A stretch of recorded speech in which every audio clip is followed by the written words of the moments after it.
What's up, my wizards? It's Dev from SBMTG down there. Another episode of Access Magic this Monday, and so you know that means there's going to be a ton of Eldritch Moon spoilers. That's when the most impactful spoilers come out, and that's kind of when the most come out too. They didn't disappoint today. We got a ton of big stuff that's definitely worth talking about. Let's go ahead and launch into it. Well, I want to talk about the thing that everyone's talking about first. And there's a bunch of stuff people are talking about, but this is definitely the #1 attention grabber today. This is Liliana, the Last Hope. Finally get to see what Liliana does in this set.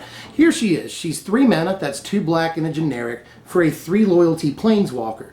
If you +1 her, up to 1 target creature gets -2, -1 until your next turn.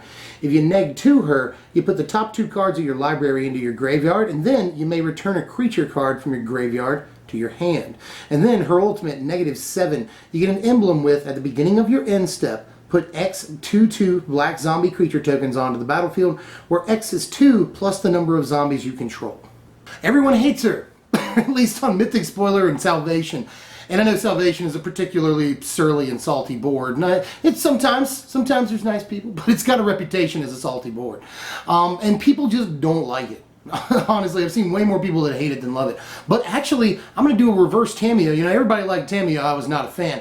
This, not many people liked so far, their initial reaction. I actually think this card is quite good, especially in Delirium decks. I mean, Delirium's not really doing much on turn 3 anyway, and this gives us a couple of plays. You know, turn 2 we can play a Hangerback, block with it, and then next turn dump a couple of things in our graveyard, get our Hangerback back. Not too shabby, and the -2, -1 is actually very, very good, and that's probably what I'll talk about the most with this Planeswalker. It's not often that you see a Planeswalker with a plus ability that protects it. There's a couple of intricacies with this, and I've got a big list of things that this works against, so bear with me here. But the first thing I want to point out is that it says until your next turn, the creature gets -2, -1. That means that this is in a way a lot like, you know, Jace, once you flip Jace Vryn's Prodigy. Sort of reminiscent of that, except this can actually kill creatures, and it can put creatures out of combat effectively, you know. It negates damage from Sylvan Advocate, that's very important, so there's that right there. But there's also a host of creatures in the format this thing can kill. Hope you don't mind I read from my notes, because I've got a bunch of these things written down. First of all, it kills Hangerback Walkers and the tokens they leave behind. It kills Nissa tokens. It kills Dragon Hunters, Kytheons, and Envoys in mono-white aggro. Not to mention Naked Thalia's Lieutenants. That's a funny sentence, but it does. Zulaport Cutthroats, that's cool. Loam Dryad in that same deck. Kills Scion tokens as well. They'll have to sack him, but it still kills them. Falconwrath Aristocrat in the upcoming Vampires deck that might be important. Kills Kessig Prowler in a Wolf deck that might be important. It kills Dragon Master Outcast. It blanks Advocates, already said that. It leaves 5 toughness creatures, this is important, vulnerable to Languish and Grasp of Darkness. That's way more important than it looks, especially considering that you can follow up a Liliana with a Languish on the next turn and kill any 5 toughness guys that happen to be hanging around. That's important. It can also completely help to negate any lifelink benefits from things like Shambling Vents, and definitely detract from the lifelink benefits of things like Kalidas or even Gisela. So that's another thing to consider. That +1 does an awful lot more than people think it does. I just named a bunch of things that it takes out. Just no questions asked. And again, blanks, you know, creature damage that's 2 or less. That's good on a bunch of different creatures, not to mention in company decks, you know, mono-white aggro. It's just going to blank damage from stuff, even if it doesn't kill the creature. So that +1 is fan-freaking-tastic and better than people are giving it credit for. The -2 is card advantage. That's awesome. And in a Delirium deck, it does exactly what you want it to do. Could also be your Planeswalker and Reanimator decks if we wanted it to be. And the -7, a lot of people are saying, like, let's just play her in a zombie deck. You don't actually have to play her in a deck with any zombies, you know. When you ultimate her, you'll get at least the 2 zombies. And then you'll get 4 zombies. And it'll keep going like that until you have a huge board full of zombies. So that ultimate is actually crazy if you can get it off. So I like a lot of things about this Liliana, and I'm not really sure why everyone's being so sourpuss. I think that people wanted Liliana of the Veil to be reprinted, and that was I could get, you want that card to come down in price, and so another printing would really help with that. That'd be nice, but they'll probably do that in like Modern Masters or something. Or Legacy Masters if they do that again. Or Eternal Masters. But, you know, a master set is all I'm saying. I just don't know that they'll put her in Standard, even though she would have been great. Would have been nice to have Lily of the Veil in, but it's just, that's asking a lot. We've gotten a decent Liliana, and I feel like people are undervaluing this in the same way they undervalued Vryn's Prodigy when that card first came out. You know, if you go back and look at this, the discussion in the spoilers on Mythic Spoiler at least, and you go to Jace Vryn's Prodigy, there are people in there saying like, this is really bad, you know, why, this is the worst Jace ever. Seriously, people are saying that. And they were definitely proven wrong. I think this is a case where this isn't going to get to like $90 the way Jace was, but this is going to be a very relevant Planeswalker in the upcoming standard specifically. So let me know what you think. Have I swayed you, or is it still bad? Or did you think it was good to begin with and you're like, preach? Like, let me know how you feel about Liliana down there in the comments. But we need to move on to her oath. We get a Liliana, we also get her oath because she's joining the Gatewatch. So Avengers Assemble, we've got Oath of Liliana right here. It's 2 and a black for a legendary enchantment, and when it enters the battlefield, each opponent sacrifices a creature. And at the beginning of each end step, if a Planeswalker entered the battlefield under your control this turn, put a 2/2 black zombie creature token onto the battlefield. I'm actually ambivalent about the oath. People have been saying all day the oath is better than the walker. I don't know about that at all. Edict effects like this are maybe not as good in a standard, where the best decks are decks like tokens, green-white tokens, and collected company decks that play 30 creatures. You know, I don't know if this is the best thing ever, but you can never sneeze at creature removal. End of the day, this is creature removal. That's not bad, but I really actually like that second line of text. It's sort of oath ability, you know. Putting a Planeswalker into play and it just sort of auto-protecting itself with a 2/2 is very good, as far as I'm concerned. I think that's really, really good. You know, we talk about Planeswalkers protecting themselves all the time. I think this is a great way to set up, say, a Gideon and put in a 2/2 Knight and a 2/2 Zombie, you know, just on turn 4. It seems like really, really good initiative. Or you could get the Zombie and get the emblem next turn. Who knows what you do. But it doesn't seem bad necessarily. Although I will say that the Planeswalker decks people are building right now tend to be either 3 or 4 colors. You know, people are talking 5-color Planeswalkers. But people are talking mostly Bant Planeswalkers is the #1 thing that I see. And people are also trying to include red so they can play Chandra. So those things are happening, but not really many people are talking about black, even today after having seen these. But is it worth shoehorning black mana into a Planeswalker deck, like a Super Friends deck, so that we can get a zombie every time we play a walker? I'm not really sure about that. But do know that this is susceptible to things like bounce and flicker effects, blink effects and stuff. So that is also worth noting. You know, if we can blink this somehow or bounce it back to our hand and cast it again, we'll get that edict effect over and over, and that is definitely worth noting. Okay, so those were the 2 things that people are talking about the most, but there's a bunch of stuff released today that is totally worth talking about, and we'll get to it. But first I want to spend like a few seconds on a card that was spoiled over the weekend, really the only thing that was spoiled until 3 o'clock in the morning my time yesterday. So this is Turn Aside right here. It's just a blue mana for an instant, which counter target spell that targets a permanent you control. This is a reprint right here, and it's not a bad reprint. Not terrible timing for it. This could help out company decks from a sideboard, I would say. But there's really not much else to say about the card. You know, sideboard for humans decks that play blue, next. Another counterspell actually was spoiled just super late last night. This is one of the things that was spoiled at like 3 o'clock in the morning. And this is Summary Dismissal right here. Summary Dismissal is 4 mana, that's 2 and 2 blue for an instant, of course. Exile all other spells and counter all abilities. I usually don't like 4 mana counters, but this could obviously be a thing. I mean, the first thing you think about is Storm. You know, this is the Storm killer, counters everything that's on the stack at the time. That seems like it'd be pretty good. And counters abilities, who knows how important that'll be, although I'm sure that it's sort of important, but it probably won't see any standard play if I had to guess. I mean, 4 mana counter spells are bad, and we're not doing like Storm. That's not happening in standard. So barring any crazy mechanics, I don't think this will see standard play. But we'll have to see if it's decent against the Storm decks and other formats. I think we probably already have better pieces than this, to be honest with you. You know, 4 mana is an awful lot, but maybe, we'll see. This right here is a cool wolf, which we don't see enough of, honestly. We've seen a few this set, but we need to see a lot more cool wolves. But this guy goes a long way, I think, towards making the deck competitive. This is Spirit of the Hunt right here, and he's a generic in 2 green, that's 3 mana, for a 3/3 wolf spirit with flash. And he has, when Spirit of the Hunt enters the battlefield, each other creature you control, that's a wolf or a werewolf, gets +0/+3 until end of turn. Like I said, this might help make the deck a little more competitive. You know, it gives it an option against Languish, which is very important, at instant speed, by the way. And it helps it out in like bad combat situations, allows us to swing in more freely, allows us to block more freely, and really screw them up if they think they have the upper hand. So don't mind the card at all. Do note, though, that it doesn't give itself the toughness bonus. That could be bad. But, you know, 3 mana, 3/3 flash, decent stats, and can really help at instant speed, especially during the combat step is where we'll most likely see this. But also, again, against Languish and stuff. Just card seems fine. Oh, and Kozilek's Return seems good against that. You know, seems good against Radiant Flames. So, not a terrible card in any way. I could definitely see it seeing actual main deck play in Wolves. But again, every Wolf you see, it's like, does this make the deck competitive? I'm not totally sure, although this is obviously attempting to.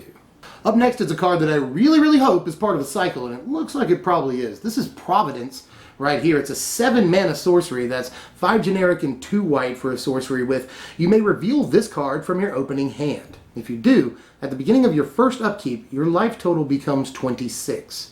And the actual thing the card does, if you don't reveal it, just when you cast it, is your life total becomes 26. So that's kind of cool. Twice 13, by the way. 13's been sort of a running gag the last couple of sets, so we'll double it and get 26 and make it the sort of angel life gain card. Card does not actually look terrible, although it probably won't see too much play, to be honest with you, you know. Although I could see the sort of Felidar Sovereign budget deck wanting this, or maybe the Ailey deck could want this. If you could start the game at 26 and play a turn 2 Ailey, you're really, really close to that 30 life threshold that you need. So it doesn't actually look horrible. You know, I could see control decks wanting something like this, but the sorcery speed is going to really, really hurt this card. You know, it'd be great if you could play it EOT, but you can't. You know, you have to spend 7 mana, you have to tap out for this, which a control deck, you know, the deck that wants to play it most, won't want to do. Although I will say, one more thing. If you tap out, you go to 26, so you might not be so worried about tapping out. But there's a lot of board states in this format that could, from 26, they can put you at like 8. So I just don't know that the card is that good, although I do like it. I don't know if that makes sense. The card might not be good, but I like it. It's at least good design. This next card isn't the last card we'll cover, but it is the most recent card spoiled today. This is Incendiary Flow right here, and it's 2 mana. That's a generic and a red for a sorcery. Boo. Incendiary Flow deals 3 damage to target creature or player. If a creature dealt damage this way would die this turn, exile it instead. So sorcery speed lightning strike that exiles. We'll take it. Now, this is a way for red to take out Hangerback Walker and every other small creature in the format and never have to worry about them ever again. And it can hit the player. Thank you. Fine. Welcome back, burn that can hit the player. Now, losing instant speed, I'll say this a few times this video, losing instant speed is a problem. It's kind of a big problem because it makes the card, you know, Lightning Strike is reactionary. It's a reactionary card that's usually played on your opponent's turn at some point.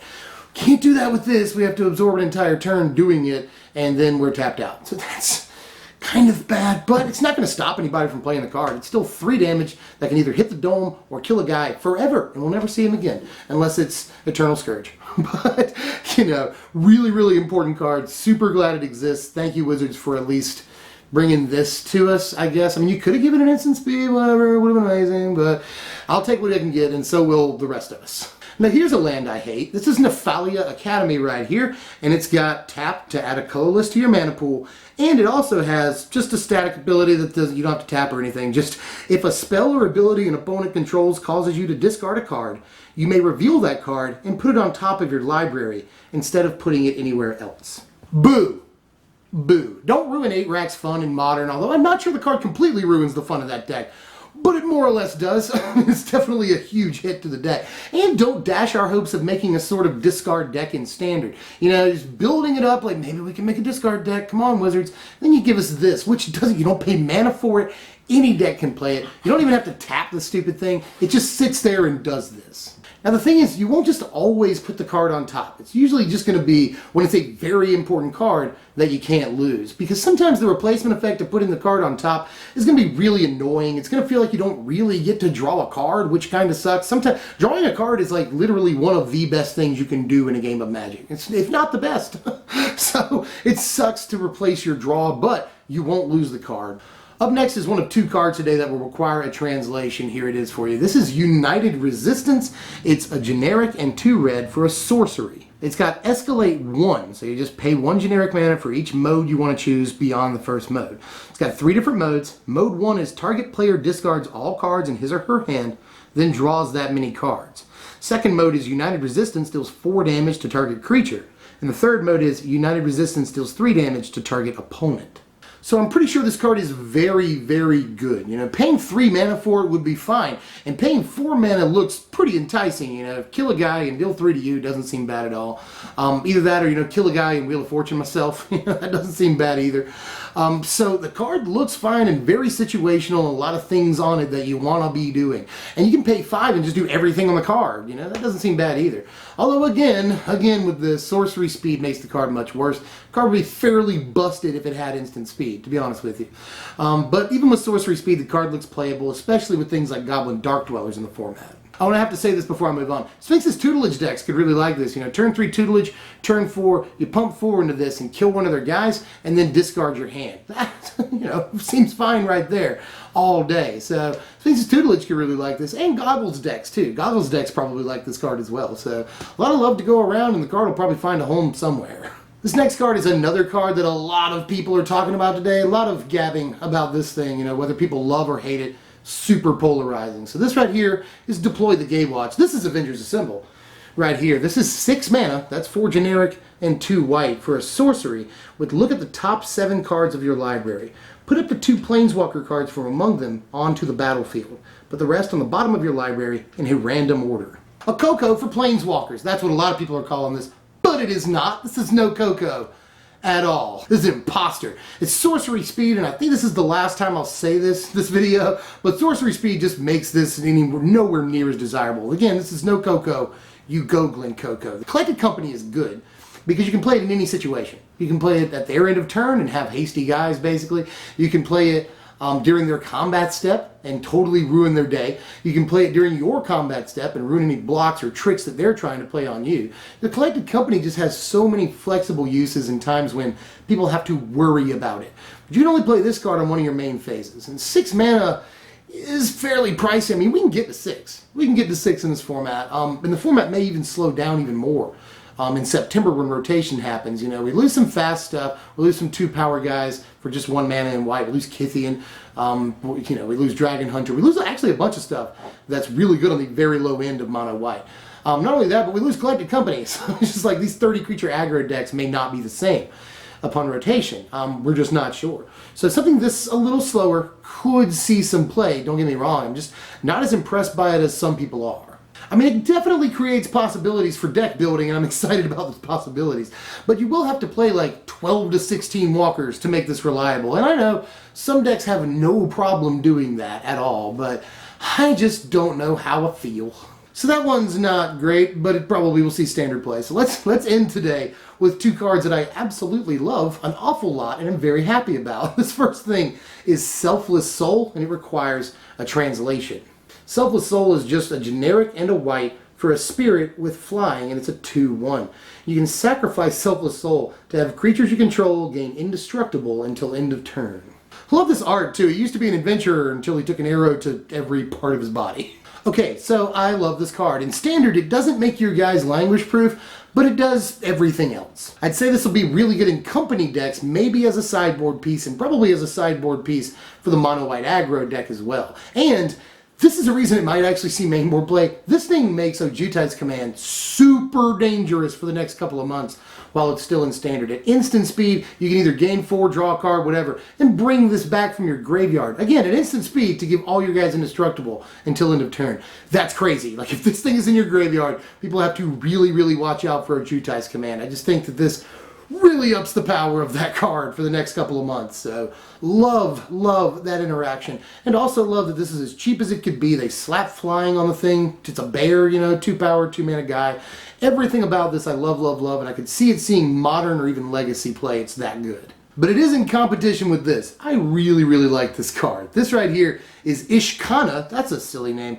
Graph Widow. Ishkana is 5 mana. That's 4 generic and a black for a 3/5 legendary spider with reach. She also has Delirium. When Ishkana Graph Widow enters the battlefield, if there are 4 or more card types among cards in the graveyard, we know how Delirium works, put 3 1/2 green spider creature tokens with reach onto the battlefield. And it also has an onboard ability that's 6 generic and a black. Target opponent loses 1 life for each spider you control. Okay, so obviously this is the big legendary commander spider that everyone wanted. Like, a lot of people really wanted this card. a lot. So I'm glad you guys got it. And it's going to be really, really good in EDH. It's got, 2 colors for its color identity. Black right there in the activated ability. So that's good. And that's probably it, right? Right? Actually, I do think this card could have standard impact. It survives Languish and Grasp of Darkness. That's pretty cool. It solves the problem completely of Hangerback Walker and the tokens that it leaves behind. It can be displaced. That, my friends, is super important that you can displace this. And it can help win board stalls. And there's a lot of decks that get into board stalls, whether it's company or green-white tokens in this format. Ton of board stalls right now. And this is amazing in board stalls, especially if we can displace it a time or two and just start doing crazy damage. So this card has standard implications. I mean, I just said it's good against green-white tokens and banned company, and it's not half bad against a lot of the other creature-based decks in the format, like mono-white aggro or green-white aggro, So the card is very good against some of the best decks in the format. Now, Delirium is tough to get, but this gives you until at least turn 5, sometimes turn 4 if you got a mana ramper or something. But it gives us until turn 4 or 5 to get Delirium, which in Delirium decks, turn 4 usually is when you're going to get it. That's usually when it goes online. And turn 5, you'll almost certainly have it. Turn 4, Mind Rack Demon will usually put D online. That's a hilarious sentence. And then turn 5, you play this guy.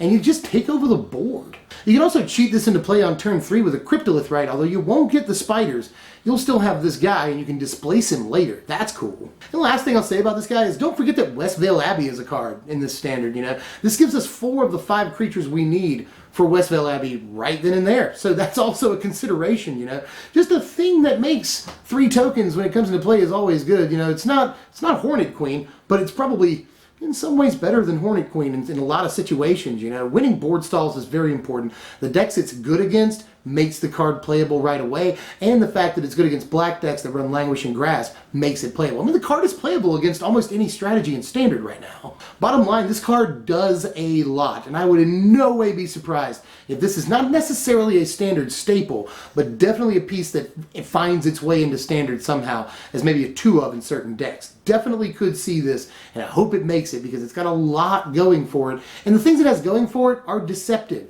There's definitely intricacies, and you have to look at the card in the bubble of the Standard meta, but it definitely does a lot in the current meta, so look out for this guy, seriously. Well, that's all the spoilers for Monday, July 4th, 2016. Happy Independence Day to my wizards in the United States, and happy July 4th to everybody else in the world. It can still be a beautiful day for you guys. So this is all the spoilers I've seen so far today. There may be some more tonight, and there will almost certainly be more tomorrow morning. So stick with the channel, sub if you haven't subbed yet, and you'll get all this content. Like it if you enjoy the content, and I'll see you guys later. I'm Dev from SBMTG. Thanks for watching, my wizards.